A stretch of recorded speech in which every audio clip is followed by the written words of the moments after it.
नमस्कार दोस्तों। असम की राजनीति के बारे में थोड़ी सी मैं बात करना चाहूँगा।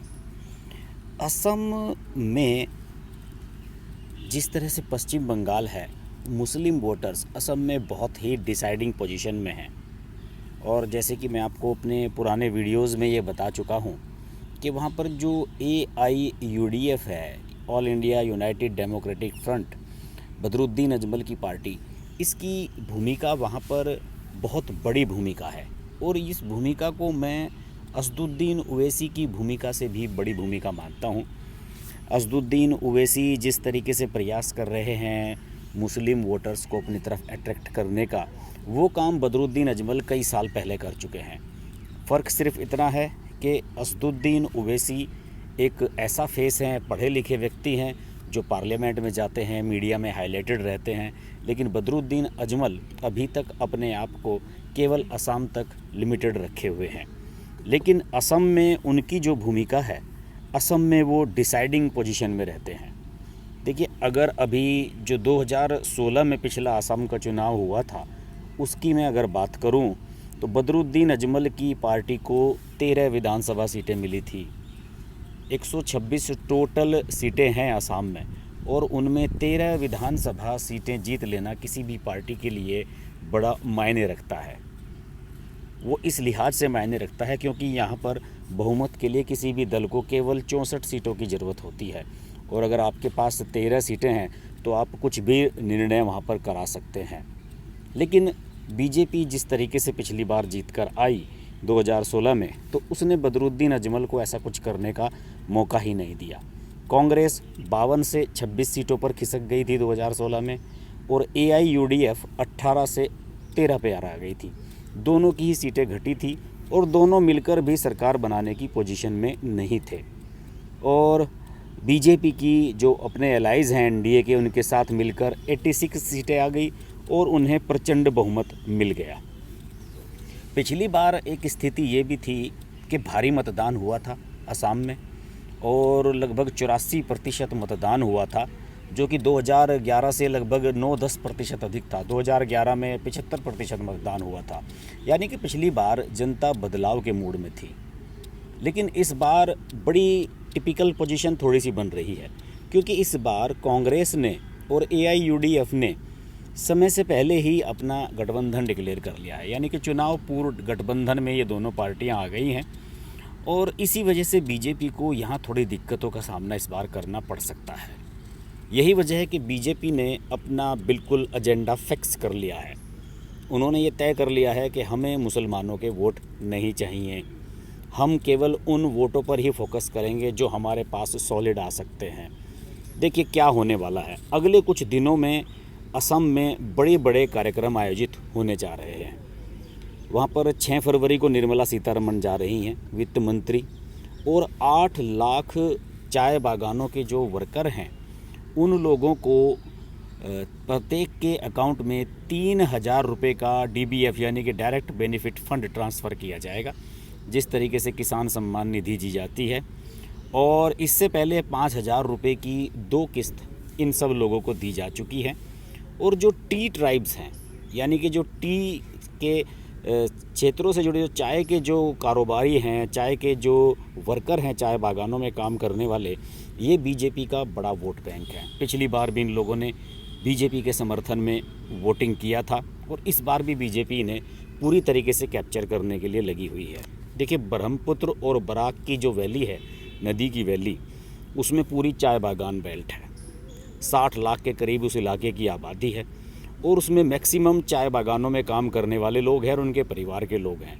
तो बीजेपी का मानना है कि जिन 8 लाख वर्करों को हम पैसा देंगे, जिनके अकाउंट में ये 3,000 रुपये अभी डाले जाएंगे, वो निश्चित रूप से बीजेपी के लिए वोटिंग के लिए उठ खड़े होंगे।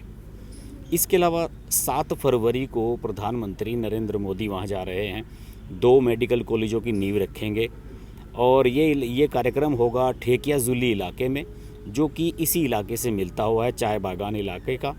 इसी के अलावा जो असम माला प्रोजेक्ट है सड़कों का, उसका भी शुभारंभ करने वाले हैं नरेंद्र मोदी। और ये इलाका भी जो ब्रह्मपुत्र नदी है, उसका उत्तरी इलाका माना जाता है। ये पूरा का पूरा बीजेपी का वोट बैंक है, और बीजेपी इस इलाके को पूरी तरह से एक्सप्लोर कर रही है।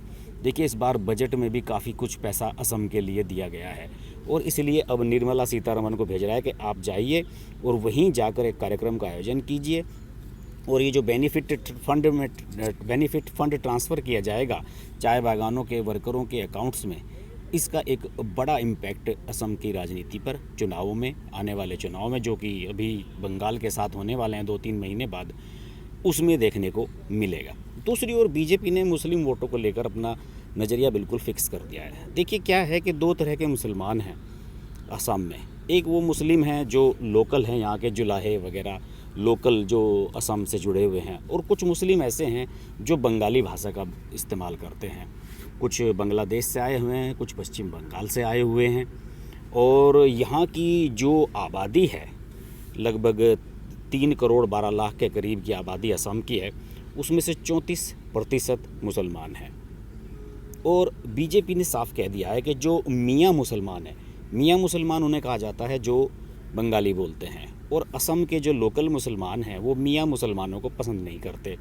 उन्हें माना जाता है कि ये बाहर से आए हुए हैं, हमारे अधिकार क्षेत्र में हनन कर रहे हैं, बांग्लादेशी हैं, शरणार्थी हैं, इस तरह की बातें की जाती है। और बीजेपी ने ये कहा है कि हम इस बार किसी भी मियाँ मुसलमान को टिकट नहीं देंगे। यानी कि बीजेपी ने मुसलमानों में भी एक दांव चल दिया है। बीजेपी के बड़े नेता हैं और वहाँ के फाइनेंस मिनिस्टर हैं हेमंत बिस्वा शर्मा, और इन्हें नॉर्थ ईस्ट की बीजेपी की राजनीति का चाणक्य कहा जाता है। एक समय तो ये चीफ मिनिस्टर बनने वाले थे असम के, लेकिन फिर भी उसके बावजूद भी हेमंत बिस्वा शर्मा की जो पोजीशन है असम की राजनीति में, वो चीफ मिनिस्टर से कम नहीं है। नॉर्थ ईस्ट के जितने भी राज्य हैं उनका एक एनडीए का जो फ्रंट बना हुआ है छोटे छोटे दलों का, उसके चेयरमैन यही हैं, सारी कंट्रोलिंग यही करते हैं। और नॉर्थ ईस्ट में बीजेपी ने अभी हाल ही में जितनी सफलताएं हासिल की हैं वो सब हेमंत बिस्वा शर्मा की वजह से हुई हैं। हेमंत बिस्वा शर्मा का बयान आया है और उन्होंने ये कहा है लगभग 30-35 सीटें ऐसी हैं असम में जहां मुसलमान बहुतायत में हैं, और जैसे कि मैंने बताया कि 4% मुसलमान ऐसे हैं जिन्हें मियाँ मुसलमान कहा जाता है जो बंगाली बोलते हैं। हेमंत बिस्वा शर्मा ने कहा है कि देखिए, मेरी मियाँ मुसलमानों से अपील है कि हमें बिल्कुल वोट मत दें, ठीक है, हमें आपके वोट नहीं चाहिए, और जो लोग इंडिया को अपना मुल्क मानते हैं वो हम मुसलमान हमें वोट दे सकते हैं। यानी कि साफ उन्होंने कर दिया है कि जो एनआरसी वाला मुद्दा है, सीएए वाला मुद्दा है, उस पर बीजेपी अपने स्टैंड पर क्लियर है। बाहर से आए हुए जो लोग यहाँ रह रहे हैं उनको एड्रेस करने के लिए बीजेपी बिल्कुल तैयार नहीं है, जबकि कांग्रेस इस बयान पर यह कह रही कि ये लोगों को बांटने वाली राजनीति है और ऐसा बयान उन्हें नहीं देना चाहिए। लेकिन एआईयूडीएफ के साथ जो कांग्रेस ने समझौता किया है उसको तोड़ने के लिए बीजेपी इस तरह की बयानबाजी कर रही है। बीजेपी को यह लग रहा है कि जो लोकल मुस्लिम है उसके सामने जब आप बाहर से आए हुए मुस्लिम को क्रिटिसाइज़ करेंगे, उसकी आलोचना करेंगे और कहेंगे हमें तुम्हारी वोट नहीं चाहिए, तो लोकल मुस्लिम को लगेगा कि हाँ यार, ये हमारी बात कह रहा है।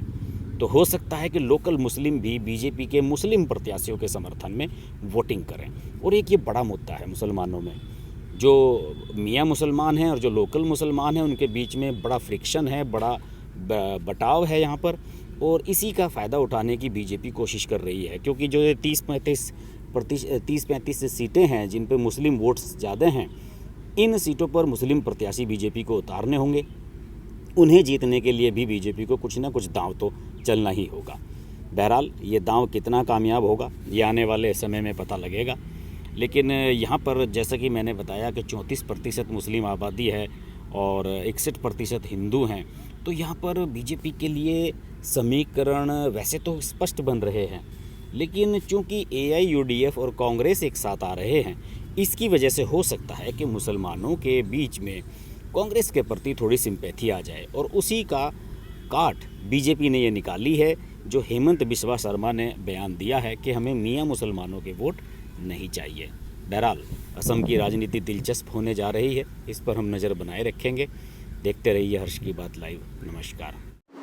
अगर आपको हमारी वीडियो पसंद आई तो वीडियो को लाइक करें, चैनल को सब्सक्राइब करें और नोटिफिकेशंस के लिए बेल आइकन को प्रेस करें।